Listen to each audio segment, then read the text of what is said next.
Tampaknya cedera pemain ini seperti wabah, saudara-saudara, seperti pandemi. Setelah Indonesia kehilangan Jordi Amat, Elkan Bagot, dan Yance Sayuri karena cedera, saudara-saudara, Vietnam juga sudah mengumumkan bahwa Nguyen Chong Phuong dan Do Duy Man tidak akan bisa bermain karena cedera, saudara-saudara. Berarti ini menunjukkan bahwa Vietnam akan kehilangan lebih banyak pemain utama nanti saat bermain lawan Indonesia, saudara-saudara. Aduh ya, gampang lah ini.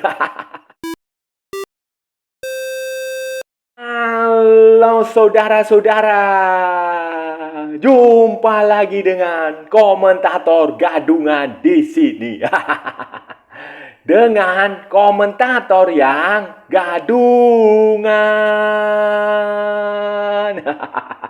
Seperti biasa, saudara-saudara, seperti biasa. Kalau kita sudah bertemu, pasti akan ada yang kita bicarakan. Akan ada yang kita ulas, kita cakap, kita bacotin, kita analisis, kita omongin tentang sepak bola di seputaran Asia Tenggara. Di negara-negara tetangga, negara-negara jiran, negara-negara serumpun. Indonesia, Malaysia, Thailand, Vietnam, Laos, Myanmar, Brunei Darussalam, Timor Leste, Singapura, Filipina, Wakanda, Konoha, negara api, negara angin, negara dongeng, dan sekitarnya. Semua akan kita bicarakan secara fair, secara jujur, secara adil, tanpa muatan politik, tanpa provokasi, tanpa kebencian, berdasarkan fakta dan bukan hanya klaim semata, saudara-saudara.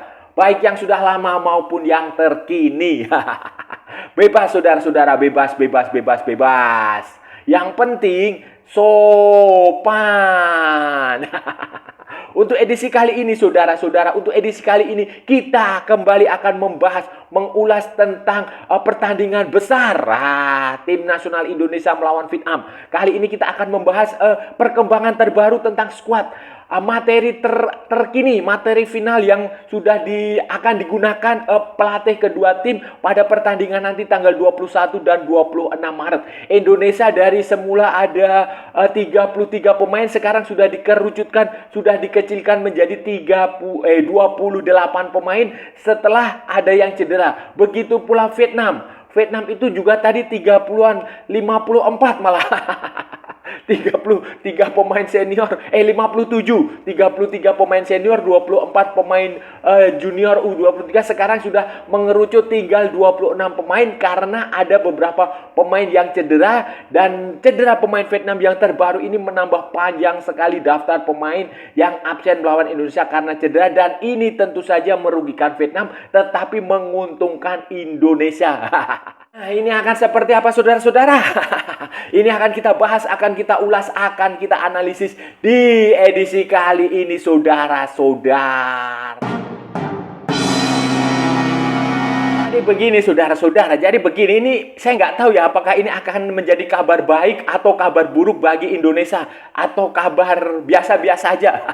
Saya tidak tahu. Jadi begini, Philippe Troussier dan Sintayong itu sudah jadi waktu awal itu kan pemanggilan pemain, banyak sekali pemain dipanggil. Indonesia memanggil 33 pemain, sementara Vietnam juga 33 pemain senior dan 24 pemain U23 digabungkan dalam pemusatan latihan. Kemudian yang terbaru ini, beberapa hari sebelum pertandingan akan diselenggarakan, pelatih kedua tim ini, Philippe Troussier maupun Sintayong ini mengerucutkan skuad menjadi hanya Indonesia. Sintayong itu 28 pemain dan Vietnam itu 26 pemain. Karena ada pemain yang dicoret karena dianggap tidak proper, tidak bagus, tidak memenuhi syarat. Tetapi ada juga yang harus dicoret karena cedera. Dalam hal ini, saudara-saudara, Vietnam itu mencoret setidaknya ada 5 pemain. 5 pemain karena beberapa diantaranya karena cedera. Yang cedera itu seperti misalnya si Nguyen Chong Phuong, pemain dari Yokohama FC yang semula itu adalah pemain yang sangat berbahaya, yang sangat biasa mencetak gol ke gawang Indonesia, dan itu sangat harus diwaspadai oleh Indonesia. Itu dia dipastikan absen, si Chong Phuong itu absen karena cedera. Kemudian ada Do Duy Man, itu juga back, defender itu juga akan absen karena cedera, tidak main. Do Duy Man ini adalah orang yang viral di Indonesia karena dia bercanda. Bukan hanya viral di Indonesia, viral di Asia Tenggara lah. Yang dia bercanda mempertanyakan lawannya ini adalah tim nasional Indonesia atau timnas Belanda. Itu si Do Duiman itu dicoret saudara-saudara karena cedera waktu latihan pemusatan latihan beberapa hari terakhir. Kemudian mereka juga mencoret si Giap Tuan Dong itu juga dicoret. Kemudian Truong Tien An itu juga dicoret dan Nguyen Hai Long itu juga dicoret oleh Philippe Truchet karena dianggap kurang bagus lah. Tetapi dia mempertahankan pemain debutan Tan Ngoc Son. Tan Ngoc Son bersama dengan pemain-pemain lain seperti Nguyen Quang Hai, kemudian si Philippe Nguyen dan lain-lain lah itu saudara-saudara. Saudara-saudara, Indonesia Philip terus siapa? Sintayong itu juga mencoret beberapa pemain. Ada 3 pemain dicoret, saudara-saudara. Dia menambah, tetapi dia juga menambah 1 pemain, si Arkan Fikri itu dipanggil, pemain muda dari Arema itu dipanggil. Kemudian 3 pemain itu dicoret karena semuanya dicoret karena cedera, saudara-saudara. Karena cedera, misalnya si Jordi Amat. Jordi Amat saya nggak tahu ya, Liga Malaysia itu kan belum bergulir. Liga Super Malaysia itu belum bergulir, baru pre-season. Apakah dia nggak dapat izin dari Johor Darul Taksim? Nah, saya nggak tahu. Silahkan kalau kawan-kawan dari Malaysia tahu infonya, silahkan tulis di kolom komen. Tapi faktanya dia cedera. Kemungkinan cedera waktu latihan, waktu pre-season dengan Johor Darul Taksim di Malaysia sana. Kemudian saudara-saudara, Jordi Amat siapa? Elkan Bagot itu juga tidak akan bisa bermain, saudara-saudara. Elkan Bagot tidak bisa bermain karena cedera. Sebenarnya cederanya tidak terlalu parah, tidak harus operasi, yang cedera ringan lah. Dia hanya perlu istirahat karena dalam beberapa minggu terakhir ini setelah dia pindah ke Bristol Rovers itu dia menjadi pemain yang cukup penting di pertahanan. Main di kompetisi di Inggris sana, di League One kalau nggak salah itu, saudara-saudara. Itu dia tidak bisa bermain karena cedera. Kemudian si siapa? Yance Sayuri, saudara-saudara. Yance Sayuri itu juga tidak bisa bermain karena cedera. Mungkin itu cedera lama dulu. Dia waktu Piala Asia dia juga dicoret karena cedera bawaan waktu main di PSM Makassar. Kemungkinan saya nggak tahu apakah dia sudah pulih terus cedera lagi atau tidak, tetapi faktanya dia cedera. Kemudian penggantinya adalah Arkan Fikri. Kemudian Sintayong juga kedatangan 3 pemain keturunan baru yang sudah selesai menjalani proses naturalisasi, sudah sumpah menjadi warga negara Indonesia, seperti Nathan Chuaon yang beberapa hari lalu menjadi sumpah warga negara Indonesia. Kemudian yang terbaru, yang paling baru, fresh from the oven, Ragnar Uratmangun dan Tom Hai itu menjalani sumpah warga negara Indonesia itu Senin malam, saudara-saudara. Ini tumben birokrasi di Indonesia mau melayani warga negaranya di malam hari. Ini sangat mengejutkan dan sebuah sejarah, saudara-saudara. Ada sumpah warga negara Indonesia, ada pelayanan birokrasi di pemerintahan Indonesia yang kita tahu sendirilah itu dilakukan malam hari, dan ini salut, ini menjadi tambahan amunisi yang bagus untuk Sintayong, saudara.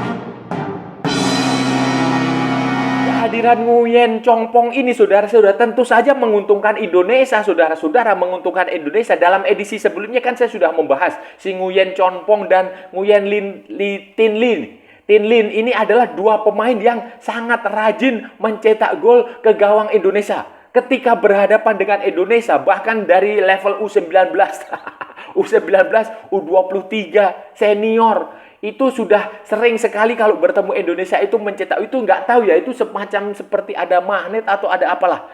Pokoknya dia peruntungan dia baik ketika lawan Indonesia, sering mencetak gol Indonesia dan membuat Indonesia kalah. Jadi ketika si Chong Pong ini nggak main ya, alhamdulillah saudara-saudara, waktu Piala Asia si Nguyen Chong Pong juga kan nggak main karena dia waktu itu tidak dipanggil oleh Philippe Truchet karena jarang bermain di klub di Yokohama FC di Jepang. Dia jarang bermain, jadi dia tidak dipanggil. Sekarang ini sebenarnya dia di Yokohama juga masih jarang main. Jarang main tapi dipanggil juga. Tapi karena memang Vietnam butuh dia gitu loh, butuh pengalaman dia, butuh keberuntungan dia waktu bertemu Indonesia, ya dia dipanggil. Tetapi sayangnya ketika menjalani latihan beberapa hari itu cedera. Sementara Do Duiman ini adalah back yang sangat bagus sebenarnya, saudara-saudara. Back tengah yang sangat bagus, bisa juga bermain sebagai back di sayap, full back. Dia pemain serba bisa di lini belakang. Dia absen ya, ini alhamdulillah berkah bagi Indonesia Karena ya kalau tanpa si Do Duiman ini saudara-saudara, pertahanan Vietnam ya sedikit tidak terlalu tangguh lah, tidak biasa-biasa aja. Apalagi mereka juga sudah kehilangan si fullback yang tukang cari gara-gara itu, Duan Van Hau. Duan Van Hau tidak main, Do Duiman tidak main ya. Kemungkinan seharusnya pemain-pemain depan Indonesia dari sektor sayap maupun dari sektor tengah itu akan bisa leluasa bermain-main di kawasan pertahanan Vietnam. Nah, ini Do Duiman, absennya Do Duiman ini membawa berkah tersendiri bagi Indonesia, khususnya bagi pemain-pemain depan Indonesia. Semoga Indonesia pemain depan, khususnya Dimas Derajat kalau main bisa mencetak gol tanpa kehadiran Do Duiman, apalagi si Duan Van Hau tidak main dan Van Lam kiper dia yang dari Rusia itu juga tidak main saudara-saudara. Indonesia akan ketambahan, ditambah mendapatkan 3 pemain keturunan baru saudara-saudara. Tetapi kita belum bisa memastikan apakah 3 pemain ini yang tadi saya sebutkan, si Ragnar Oratmangun, Tom Hai, Nathan Choaon itu bisa main waktu pertandingan melawan Vietnam di Jakarta atau tidak. Karena ini kan waktunya hanya beberapa hari, tinggal selisih beberapa hari saja saudara-saudara. Dan itu kan begini, jadi cara untuk bisa sebuah pemain itu bisa bermain di tim nasional negara lain setelah dia berganti paspor itu, dia harus mendapatkan pengesahan dari FIFA. Caranya bagaimana? Caranya adalah surat perpindahan asosiasi. Surat perpindahan asosiasi. Selama ini banyak orang salah. Mereka menyebutnya surat perpindahan federasi. Bukan. Di sepak bola itu federasi itu hanya FIFA. Federasi Sepak Bola Internasional. Selebihnya itu adalah asosiasi. Itu di level negara. Asosiasi. Kemudian konfederasi itu di level benua. Ini saya kasih tahu ya saudara-saudara ya. Jadi banyak yang salah bilang federasi. Bukan. Federasi itu FIFA. Kalau PSSI itu asosiasi. Walaupun banyak juga yang menggunakan nama federasi. Tetapi aslinya itu asosiasi. Football Association. Nah, itu dari Inggris itu. Itu sudah. Begini. Jadi itu membutuhkan surat perpindahan dari asosiasi yang ya butuh waktu sebenarnya cepat, tetapi kan waktunya terlalu pendek, apakah bisa? Kalau itu nanti surat perpindahan itu sudah disahkan dari KNVB di Belanda ke PSSI, dibawa ke FIFA dan disahkan oleh FIFA, otomatis nanti waktu technical meeting sehari sebelum pertandingan itu surat itu akan diminta oleh AFC, oleh wasit, oleh pengawas pertandingan akan diminta pemain ini sah atau tidak. Oh, sudah sah, ya sudah main. Berhubung waktunya mepet saudara-saudara, kemungkinan Tom Hai, kemudian Ragnar Oratmangun, kemudian Nathan Choaon itu baru bisa bermain. Ini prediksi saya ya, kalau semuanya lancar ya, kalau birokrasinya tidak berbelit-belit, kemungkinan baru bisa bermain nanti waktu tanggal 26 hari Selasa di Hanoi saudara-saudara. Kehilangan banyak sekali pemain utama saudara-saudara. Ternyata Philippe Troussier ini tidak pesimistis saudara-saudara. Dia tetap optimistis ya. Ini salut lah. Ini memang harus begitulah. Masa pemain sepak bola, pelatih sepak bola pesimistis ya, tidur aja Anda. Rebahan saja di rumah. Mereka optimistis akan bisa mengalahkan Indonesia di Jakarta maupun di Hanoi saudara-saudara. Ini optimisme yang harus kita hargai, harus kita apresiasi, karena memang Vietnam juga butuh kemenangan supaya bisa lanjut ke putaran ketiga. Mereka mengaku walaupun belum tidak mau menjabarkan secara detail mainnya akan seperti apa, tetapi mereka merasa cukup percaya diri bisa mengatasi itu. Mereka sudah mempelajari kelebihan cara bermain Indonesia. Mereka benar-benar melakukan evaluasi terhadap hasil kemarin kekalahan di Piala Asia. Mereka sudah mengamati beberapa pemain keturunan Indonesia yang baru bergabung ini. Mereka sudah membaca dan mereka sudah menerapkannya. Di latihan skema yang akan diterapkan di Indonesia. Dan tentu saja mereka berlatih menggunakan bola yang akan digunakan pada pertandingan di Jakarta nanti. Spek saudara-saudara, bolanya spek, karena bola resmi official bolnya tim nasional Indonesia itu spek ya, otomatis nanti pertandingan akan menggunakan spek. Karena itu Vietnam mempelajari terlebih dahulu skema karakteristik bola, karena begini ya, bola itu walaupun bukan faktor utama itu kadang juga menjadi faktor non teknis. Kalau saudara ingat Piala Dunia 2010 itu ada bola namanya Jabulani. Nah, bola yang sangat ringan yang bisa terbang seperti meteor atau seperti drone apa saya nggak tahu. Pokoknya bolanya sangat ringan, dan itu waktu itu Piala Dunia 2010 itu semua semua pemain, semua kiper, semua negara itu berlatih khusus cara mengendalikan Jabulani. Kemungkinan Philippe Troussier juga berpikir seperti itu, saudara-saudara, sehingga menggunakan bola spek. Jadi mereka optimistis, mereka yakin bisa mengalahkan Indonesia. Mereka punya mereka mengaku punya beberapa trik, tips yang bisa digunakan untuk mengalahkan Indonesia. Mereka mengaku tahu titik lemah Indonesia yang akan dimanfaatkan,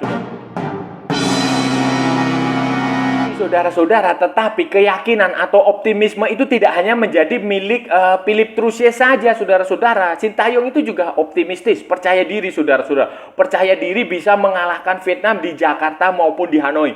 Khusus di Jakarta tentu saja dia berharap dukungan supporter itu luar biasa. Indonesia itu biasanya kalau main di kandang, main di home, main di Jakarta, di Stadion Utama Gelora Bung Karno dengan ribuan supporter itu, permainannya bagus, semangatnya tinggi, daya juangnya luar biasa, bermainnya terstruktur, sistematis, rapi, dari kaki ke kaki, tidak banyak melakukan kesalahan. Itu biasanya seperti itu, dan itu wajar. Kemudian secara taktik, secara strategi di lapangan, saudara-saudara, Sintayong kemungkinan tidak akan banyak mengubah komposisi pemain di sektor penyerangan. Rafael Strike, kemudian Marcelino, kemudian Ivar Jenner itu tetap akan diberi kesempatan main. Jakob, kemudian mungkin Witan. Yang menarik adalah Jay Itzes. Jay Itzes ini kan akan menjalani debut. Kemungkinan dia sudah bisa main, saudara-saudara. Jay Itzes akan menjalani debut. Kemudian apakah Sandy Walsh akan main? Kemudian Sen Patinama akan main? Kita akan lihat saja nanti. Tetapi tampaknya Sintayong tidak akan mengubah komposisi pemain Indonesia terlalu drastis, terlalu radikal. Kemungkinan tim yang waktu itu bermain di Piala Asia dengan Justin Hubner sebagai holding midfielder itu kemungkinan juga tetap akan digunakan, saudara-saudara. Itu pengamatan saya, keyakinan saya, karena pepatah di sepak bola mengatakan don't change the winning team. Mungkin saja hanya akan ada sedikit variasi, atau mungkin saja bisa jadi karena kita tahu karakternya Sintayong itu kadang susah ditebak. Mungkin saja dia akan mengubah formasi, misalnya dari 3-4-3 menjadi 4-3-3 atau 4-4-2 atau 3-5-2 atau 3 berapalah, atau 4-2-3. Kemungkinan hanya akan ada perubahan taktik dan strategi seperti itu saja, saudara-saudara. Karena cara main Vietnam di eranya Philippe Troussier ini lebih banyak mengandalkan penguasaan bola. Beda dengan Park Hang-seo yang lebih banyak pragmatis, counter attack, provokatif. Saudara-saudara, pesan saya ya, selain jangan menganggap remeh, pesan kedua saya adalah para pemain tidak boleh terprovokasi, tidak boleh terpancing emosinya, tidak boleh terpancing provokasi Vietnam, karena kita tahu Vietnam itu sangat jago provokasi. Dan dalam keadaan seperti ini, saudara-saudara, dalam keadaan tanpa pemain utama, banyak sekali pemain inti yang absen karena cedera, banyak sekali handicap, banyak sekali kendala, banyak sekali masalah. Salah satu taktik yang menurut saya bisa digunakan Vietnam untuk melemahkan Indonesia itu ya taktik yang kotor, seperti yang dilakukan zamannya Park Hang-seo, saudara-saudara, memprovokasi, memain kasar, kungfu, pelanggaran-pelanggaran keras itu bisa dilakukan. Kalau saya pelatihnya Vietnam ya, supaya konsentrasi pemain-pemain Indonesia terganggu, supaya fokus pemain Indonesia terganggu. Itu bisa dilakukan. Kalau itu benar-benar dilakukan, saudara-saudara, ya itu harus kembali lagi kepada Indonesia. Sintayong harus meminta para pemain Indonesia untuk lebih sabar, untuk lebih tidak terprovokasi, untuk tidak mudah terpancing emosinya, untuk tidak melayani permainan kemungkinan ya. Ini kemungkinan permainan kasar, permainan jelek, permainan negatif football dari pemain-pemain Vietnam. Itu penting sekali, saudara-saudara. Penting karena biasanya begini, sekali pemain Indonesia itu sudah terpancing emosinya, sudah terprovokasi ya, bubar semua rancangan, dan itu diakui sendiri oleh Vietnam. Park Hang-seo mengakui itu. Park Hang-seo mengakui bahwa pemain-pemain Indonesia itu bagus, tetapi emosinya labil. Philippe Troussier juga sama mengakui hal itu. Pelatih Malaysia, Kim Pan-gon, pelatih Singapura, pelatih Thailand, Manu Polking itu juga mengakui hal yang sama, saudara-saudara, bahwa pemain Indonesia itu bagus kalau tidak emosi. Tetapi kalau emosinya sudah terpancing, sudah terprovokasi, itu jelek. Jadi permintaan saya tolong itu dijaga. Pertama, jangan menganggap remeh Vietnam. Kedua, jangan mudah terpancing provokasi lawan, saudara-saudara. Bermainlah tetap tenang dan santai, relax. Nah, saudara-saudara, itu tadi pembahasan kita hari ini, saudara-saudara. Kita sudah bicara panjang lebar dari A sampai Z, dari barat sampai ke timur, dari utara sampai selatan, dari Sabang sampai Merauke, dari Pulau Rote sampai Pulau Miangas. Semua sudah kita bicarakan tentang kekuatan terbaru, tentang susunan pemain, tentang squad final Malaysia, Vietnam melawan Indonesia, saudara-saudara. Vietnam akan kembali kehilangan pemain. Si Nguyen Chong Puong dan si Do Dwi Man tidak akan bisa bermain melawan Indonesia karena cedera. Itu menambah panjang daftar cedera pemain Vietnam, karena sebelumnya sudah banyak sekali lah, ada Duan Van Hau dan Van Lam, banyak sekali pemain mereka yang cedera. Sementara Indonesia dipastikan tidak akan diperkuat Jordi Amat, Elkan Bakot dan Yance Sayuri yang cedera. Tetapi Indonesia akan kedatangan 3 pemain keturunan baru yang sudah menyelesaikan sumpah WNI, Ragnar Uratmangun, Tom Hai dan Nathan Chuaon. Hanya saja kemungkinan administrasi pengesahannya kepindahan itu belum bisa membuat mereka tampil di Jakarta. Kemungkinan baru bisa main melawan Hanoi. Jadi ini adalah sebuah kerugian besar bagi Indonesia maupun Vietnam yang kehilangan pemain-pemain utamanya, dan tentu saja kerugian besar bagi penonton, saudara-saudara. Penonton itu kan ingin melihat sebuah pertandingan yang menarik, yang ketat dengan pemain-pemain utama semuanya yang tampil. Tetapi ya kalau dalam kondisi seperti ini ya, secara jujur, secara objektif, saya rasa Indonesia lebih diuntungkan dibanding Vietnam, saudara-saudara. Indonesia lebih diuntungkan. Seharusnya Indonesia bisa menang. 2, 3, 4, 5 0 bisa, saudara-saudara. Seharusnya ya, kita bicara teori. Tapi kan sepak bola itu bukan matematika, jadi kita nggak akan tahu. Dan saya rasa sudah cukup ya, saudara-saudara, pembahasan kita hari ini. Kalau ada salah-salah ya mohon maaf. Namanya juga gadungan, saudara-saudara. Wajar kalau gadungan itu salah. Tetapi kalau benar berarti sebuah kebenaran. Kalau saudara-saudara merasa channel ini bermanfaat, berguna, menghibur, menginspirasi, silahkan like, share, and subscribe. Tapi kalau tidak, saudara-saudara, abaikan saja. Skip, jangan ditonton, tetapi jangan juga di-report. Kasihan saya, saudara-saudara. Ikuti juga akun media sosial Komentator Gadungan, ada di Instagram, ada di Facebook, dan ada di TikTok yang bukan TikTok Shop, saudara-saudara. Oke, saudara-saudara, sampai bertemu lagi di edisi-edisi berikutnya dengan tema-tema yang jauh lebih tidak bermanfaat, dengan tema-tema yang jauh lebih tidak berguna, dengan tema-tema yang jauh lebih hoax, dengan tema-tema yang jauh lebih membagongkan. Salam olahraga dan merdeka!